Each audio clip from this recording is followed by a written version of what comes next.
Ciao a tutti ragazzi, benvenuti nel canale Inverter Clima. Ok, abbiamo una scheda Mitsubishi, dovrebbe essere un dual come scheda.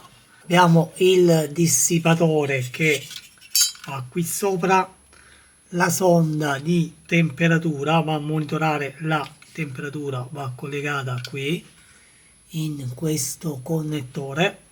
Abbiamo questa scheda che è una scheda di filtraggio, in più ha anche alcuni controlli, poi va collegato tramite questo connettore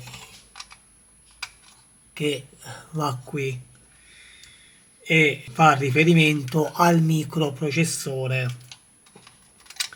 Non ha processori questa scheda, ripeto, ha solamente la parte di filtraggio e alcuni controlli. Manca la scheda di comunicazione. Dovrebbe, se non ricordo male, dovrebbe essere un dual, ma poi lo vediamo perché la scheda di comunicazione ce l'ho nel reparto di simulazione. Bene, andiamo a vedere il problema di questa scheda perché mi è arrivata con errore fan, errore ventilazione, al che ho trovato un diodo Zener che ho rimosso. Andiamo a zoomare un po'.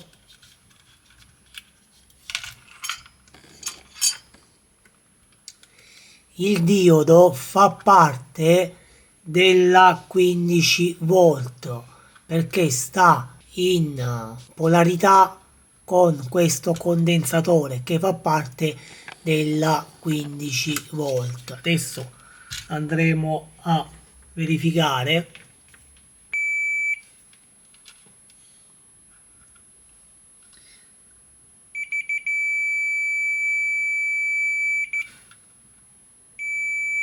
Ovviamente il condensatore è da 25 volt, ma come facciamo a verificare che arrivi la 15 volt qua su questo Zener? Come lo andiamo a identificare? Bene, qui sul secondario abbiamo dei diodi che sono dei diodi di raddrizzamento che vengono subito dopo il trasformatore. Tramite il positivo di questo condensatore possiamo identificare la 15 volt e questo è il diodo. Possiamo notare che altri diodi non bippano. Se bippa poco poco perché si vanno a scaricare i condensatori e qui possiamo fare riferimento alla 15 volt. La 15 volt che serve per questo IPM, che è l'IPM del fan. Il fan brushless, che è questo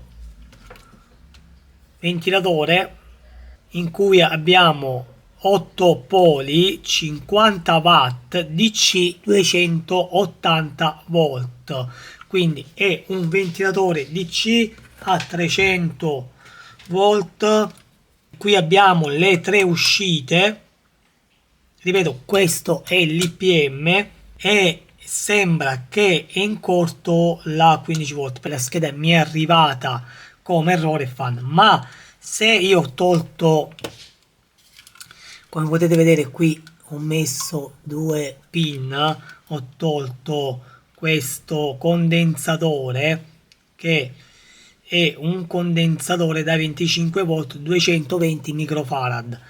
La 15 volt non alimenta solo questo IPM, alimenta anche quest'altro IPM. Almeno sulle schede inverter la 15 volt serve per questo, per alimentare l'IPM sulla bassa tensione. E quindi abbiamo il problema anche su questo IPM, che possiamo fare riferimento a questo condensatore qua,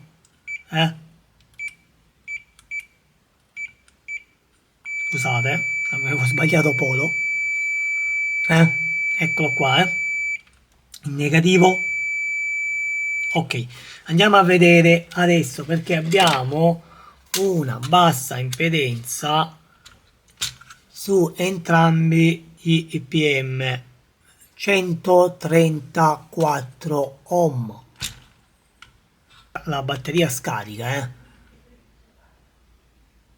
quindi dobbiamo verificare dove sta il corto, perché dovrebbe stare sul IPM del fan, perché ho trovato lo Zener bruciato, completamente bruciato, e il problema dovrebbe stare qua. Ma per accertarci, onde evitare di staccare e poi magari si ritroviamo ancora altri corti, conviene fare un test con lo short killer che ho qua. Lo short killer verrà collegato su questi puntali in cui ho rimosso il condensatore appositamente per collegare a short killer. Mettiamo il coccodrillo sul negativo e con il positivo andremo a dare del carico.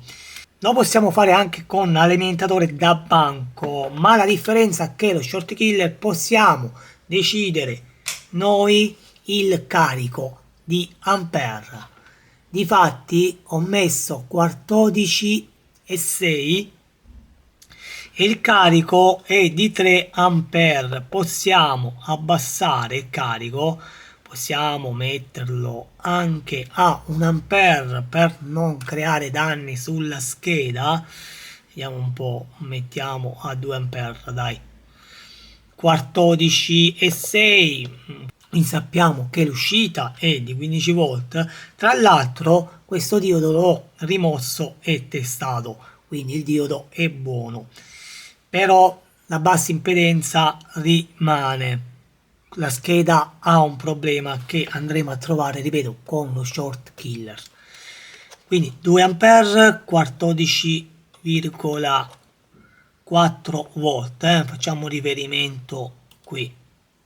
Ok, 14,5, qui ne misura 14,7, ma va bene, 2 ampere. Ok, perfetto. Adesso andiamo a vedere dove sta il problema. Diamo il carico e con la termocamera andiamo a vedere dove surriscalda. Siccome ho solo 2 mani, ci metto un coccodrillo così posso manovrare la termocamera.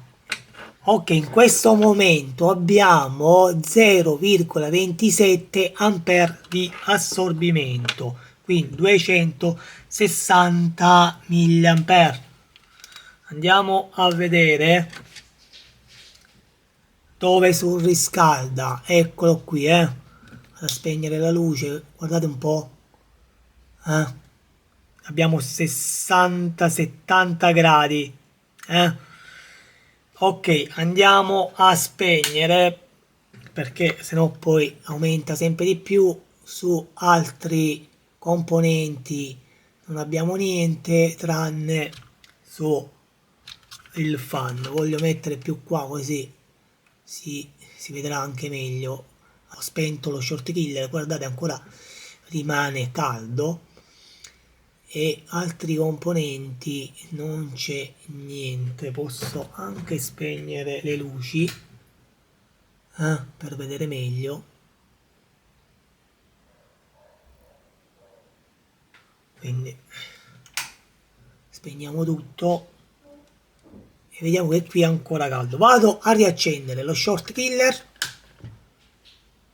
2 ampere sono pure troppi, perché surriscalda molto velocemente. Guardate un po', vediamo se mi sposto.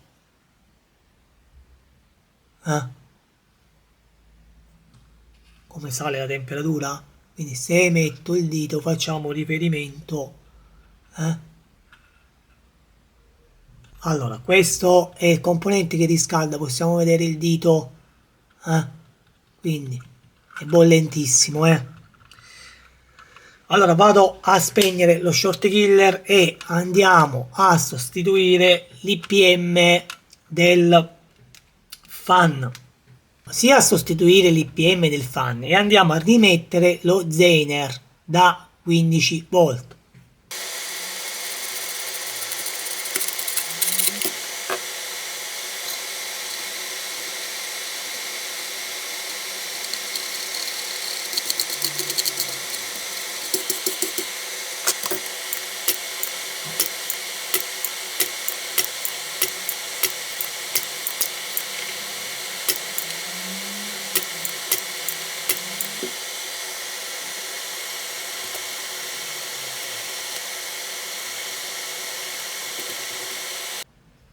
Ok ragazzi, rimosso l'IPM, andiamo a vedere l'impedenza.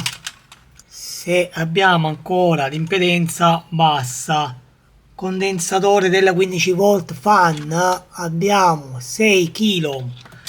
Sul Zener dovremmo avere lo stesso, 6 kg, e sul condensatore della 15 volt PM compressore 6 kg. Perfetto. 6 kg anche sul condensatore principale della 15 volt. Bene, abbiamo eliminato la bassa impedenza che aveva l'IPM. Dall'altro, con questo metodo sono riuscito anche a togliere l'IPM integro. Andiamo a rimettere l'IPM nuovo. Bene, ok, montato l'IPM e il Zener qui.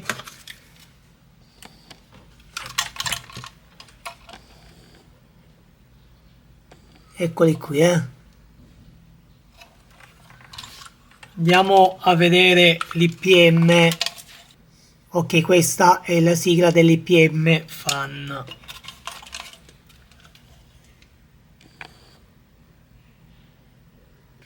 Andiamo a vedere se presente ancora la bassa impedenza, che abbiamo 6 kg. Perfetto. Andiamo a mettere il dissipatore. Ok, possiamo dare alimentazione direttamente da questi due cavetti senza mettere l'altra scheda. Bypassando l'altra scheda andiamo direttamente a dare alimentazione al ponte diodo. Ok, diamo alimentazione, lampadina in serie.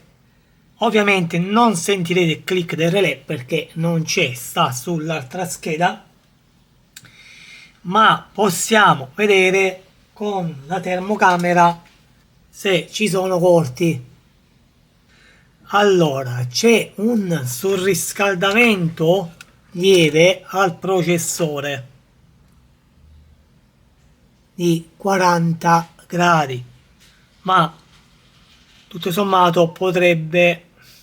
Allora, detto questo, proviamo a fare una simulazione. Ripeto, riscalda un po' il processore, arriva a 45 gradi. Non so se è normale, mi sembra un po' eccessivo, ma tenendo presente che il processore della Daikin arriva a 50 gradi ed è normale quella gradazione, questo arriva a 45 della Mitsubishi, non so se è normale perché non ho un'altra scheda per compararla, ma proviamo a fare una simulazione sul banco simulando l'accensione, anche se essendo un dual non so se riusciremo a farla, ma ci possiamo provare. Allora, ho montato tutto per la simulazione, solo che non ho la sonda perché questa non va, questa di un mono. Ho solo la sonda, questa di scarico, questa rossa. Non ho le sonde per metterle. Potrei anche simulare, ma poi non so il valore. Bene, come vi avevo detto, abbiamo la scheda di comunicazione qui, e il display. Ecco perché questa scheda non ha LED, perché c'ha il display LED riportato a parte, essendo un dual. Adesso il rosso è fisso, inizialmente lampeggiava, quindi quando lampeggia significa che sta comunicando con la scheda interna, e se ci sarà un errore, che sicuramente ci sarà, ma a noi interessa che parte il fan, dico sicuramente ci sarà perché manca la sonda. Spero che riesca a far partire il ventilatore anche per un po', per vedere se funziona. Quindi lasciamo inquadrato il fan così vediamo se gira.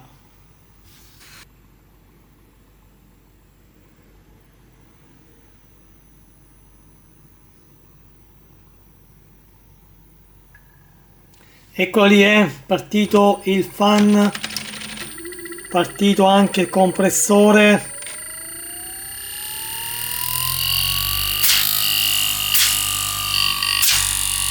Ok, funziona.